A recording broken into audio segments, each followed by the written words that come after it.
On essaie de s'occuper comme on peut. C'est sûr qu'il y a un peu d'abattement. Leur morale ressemble au printemps Mossad. Le fait que tous les jours se ressemblent un peu à un moment donné, puis c'est dire qu'est-ce que je faisais il y a une semaine, qu'est-ce que je faisais il y a 3 jours, je m'en rappelle même plus. Je trouve qu'on est beaucoup plus à fleur de peau. C'est juste beaucoup plus d'irritabilité. C'est comme être en SPM mais tous les jours. Là. Et il y a des deuils à faire. C'était supposé être mes demi-finales de basket. Puis ça a été annulé complètement. On s'était quand même rendu là, on aurait pu se rendre loin. Donc honnêtement, ça me fait de la peine parce que c'était ma dernière saison au secondaire.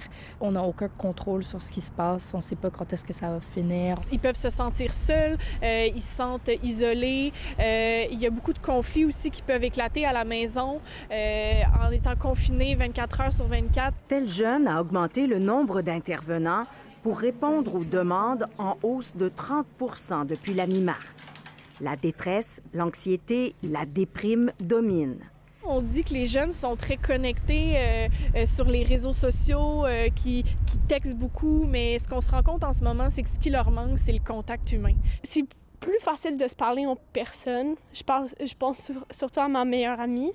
Puis aussi, chez moi, on est 5. Fait que quand on parle par FaceTime, il y a toujours des gens qui écoutent. Ils cohabitent avec les soucis de leurs parents. Moi, mes parents travaillent à l'extérieur.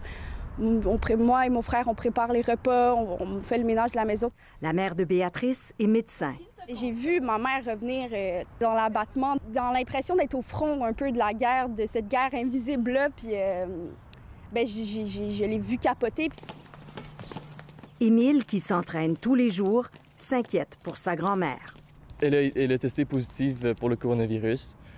Puis en ce moment, sa situation est très instable. Je veux dire, elle a arrêté de manger. Je trouve que c'est affreux de ne pas pouvoir la voir. Alors, leur morale sur une échelle de 10? J'en mettrais 6 sur 10. Sur 10, en ce moment, c'est comme un 7, on dirait. C'est pas... Je vais pas hyper mal, mais je vais pas super bien non plus. Un 7,5 sur 10, considérant que d'habitude, je suis à 9,5-10.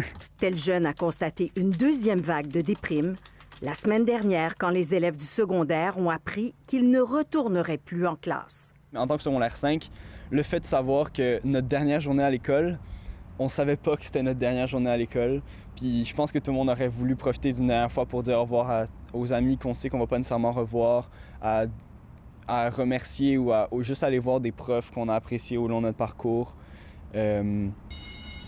Juste le fait d'entendre la dernière cloche, puis savoir que c'est la dernière cloche que tu entends sur les 2000 que tu as entendues dans ta vie. Ici Anne-Louise Despatie, Radio-Canada, Montréal.